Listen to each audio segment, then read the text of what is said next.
अगर आप भी नर्सिंग कर रहे हो या आप करना चाहते हो तो ये बातें आपने ज़रूर सुनी होंगी। नर्सिंग ईजी है, नर्सिंग सिर्फ गर्ल्स कर सकते हैं और नर्सिंग में सैलरी कम मिलती है। लेकिन क्या ये सच है? मैं हूँ second year student, BSc nursing fourth semester में अभी पढ़ाई कर रहा हूँ और मैं आपको आज बताने वाला हूँ नर्सिंग के ऐसे 5 बिगेस्ट मिथ और उनका रियल ट्रूथ मैं इस वीडियो के थ्रू आपको बताऊँगा।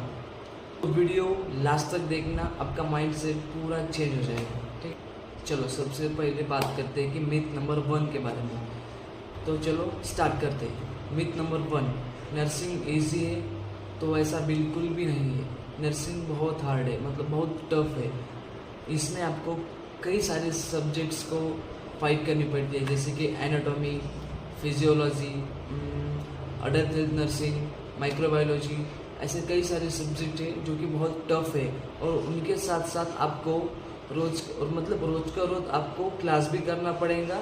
देन आपको क्लिनिकल पोस्टिंग भी मिलेंगी, कभी कभी वाइवा, थेरी, प्रैक्टिकल, ये सब चीज़ें आती है। तो नर्सिंग इजी नहीं है। आपको इन सभी चीज़ों को फाइट कर दे, मतलब सब चीज़ ध्यान में रखते हुए, आपको टाइम मैनेजमेंट करते हुए आपको सब सिस्टमेटिकली आपको पढ़ाई करनी पड़ती है। मतलब बहुत स्ट्रेस होती है इसमें, तो आपको पूरा टाइम मैनेजमेंट करके सब चीज़ें करनी पड़ती है। तो नर्सिंग इजी नहीं है। ठीक है, हॉस्पिटल में पोस्टिंग लगती है ना, तो कई तरह के पेशेंट आते हैं और उनको हैंडल करना पड़ता है। मैं खुद एक सेकेंड ईयर नर्सिंग स्टूडेंट हूँ, तो मेरे को पता है कि एक नर्सिंग स्टूडेंट की लाइफ में कितना सारा स्ट्रेस होता है। मतलब असाइनमेंट होते हैं, drug presentation, case presentation, clinical presentation, ऐसे बहुत सारे प्रेजेंटेशन होते हैं, असाइनमेंट होते हैं। मतलब सबको अपने को फेस करना पड़ता है और पढ़ाई भी बाजू में, मतलब साइड बाय साइड अपने को पढ़ाई भी करनी पड़ती है। लेकिन असाइनमेंट लिखने के लिए या प्रेजेंटेशन के लिए अलग टाइम नहीं मिलता। अपने को रोज का रोज करना पड़ता है, सब मैनेज करना पड़ता है। ठीक है, करेंगे तो नर्सिंग एक ऐसा प्रोफेशन है जो रिस्पॉन्सिबिलिटी का प्रोफेशन है और हार्ड वर्क करना पड़ता है इसमें। ठीक है, अब बात करते हैं सेकेंड मिथ के बारे में। बहुत लोग बोलते हैं कि नर्सिंग सिर्फ गर्ल्स के लिए है, तो ऐसा बिल्कुल भी नहीं है। मैं एक खुद मेल्स नर्सिंग स्टूडेंट हूँ और मतलब ऐसा लोगों ने बाहर बना के रखा है कि यार नर्सिंग सिर्फ फीमेल स्टूडेंट कर सकते हैं, यानी कि फीमेल ही कर सकती है नर्सिंग। तो ऐसा कुछ भी नहीं है। और हाँ, आज के टाइम पे मेल नर्स की डिमांड बहुत हाई हो गई है, जैसे कि आईसीयू में हो, इमरजेंसी में हो और एब्रॉड में।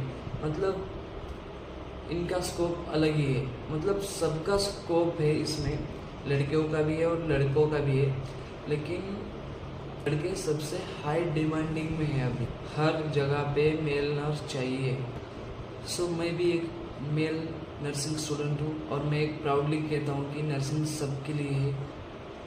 जेंडर मैटर नहीं करता, स्किल मैटर करती है।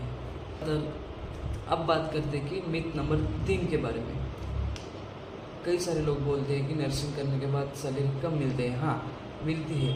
स्टार्टिंग में जब आप हॉस्पिटल ज्वाइन करोगे प्राइवेट वाले में, तो 15K से 13K तक आपको सैलरी मिल जाएगी। वैसे ही आपका एक्सपीरियंस और जब आपको पूरा नॉलेज मिल जाएगा ना, तो आपको 40K से लेके 80K या 1 लाख क्रॉस भी हो जाएगा। तो डिपेंड करता है आपका एक्सपीरियंस और नॉलेज पे।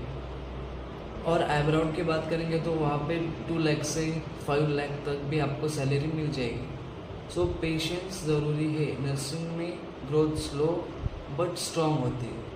अब बात करते हैं कि मिथ नंबर 4 के बारे में।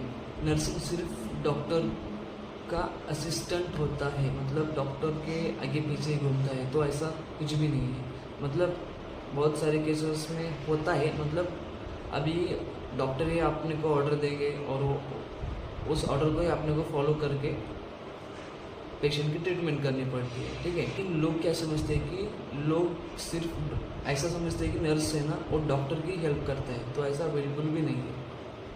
इसकी रियलिटी बताऊंगा तो नर्स सिर्फ पेशेंट की केयर करता है और उनकी हेल्प करता है सबसे ज़्यादा।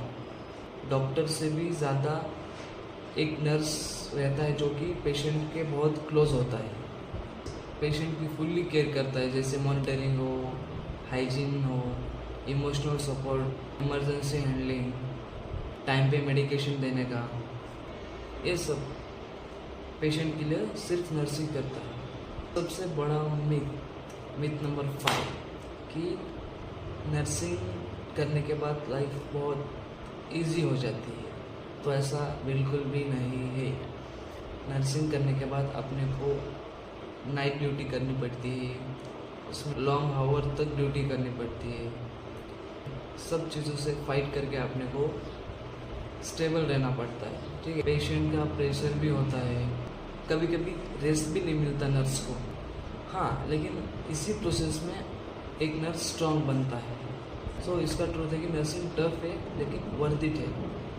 तो बस यही थे 5 मिथ्स, लेकिन चलो एक और बोनस टिप आपको बताता हूँ मैं आपके लिए। लेकिन चलो यही थे 5 मिथ्स, लेकिन फिर भी एक और बोनस टिप आपको बताऊँगा। आप इसे एक हिडन ट्रूथ भी बोल सकते हो। नर्सिंग सिर्फ जॉब नहीं, एक सर्विस है जो कि पेशेंट की केयर करता है, मतलब उसके साथ ही रहता है। एक क्लोज बॉन्डिंग तैयार हो जाती है, एक पेशेंट और एक नर्स के बीच में एक क्लोज बॉन्डिंग तैयार हो जाती है। अगर पैशन है तो बेस्ट करियर है, अगर पैसा चाहिए तो बहुत टफ है इसमें। मतलब किसी को लगता है ना कि डिग्री खत्म होने के बाद तुरंत एक 50K के आसपास अपने को सैलरी मिल जाएंगी, तो नामुमकिन है, क्योंकि टाइम लगता है। उसके लिए एक्सपीरियंस चाहिए 4-5-6 साल का, मतलब कई कॉलेज में या कई हॉस्पिटल में 2-3 साल के बाद भी पेमेंट बढ़ा देते हैं धीरे धीरे, लेकिन एक्सपीरियंस मैटर करता है, एक्सपीरियंस होना चाहिए। अगर आप नर्सिंग चूज़ करना चाहते हो तो मिथ्स पे मत जाओ, रियलिटी समझो और अपना इंटरेस्ट देखो, हार्डवर्क के लिए रेडी हो, then go for it. Nursing आपकी लाइफ चेंज कर सकती है। अगर आपको ये वीडियो हेल्पफुल लगा तो वीडियो को लाइक, शेयर और चैनल को सब्सक्राइब ज़रूर करना। और आगे किस टॉपिक पे वीडियो चाहिए वो कमेंट करके ज़रूर बताना। और हाँ, कमेंट में लिखो nursing is not easy but worth it. Okay, comment करके ही जाना ये, अगर इस वीडियो तक आप पहुंच गए तो।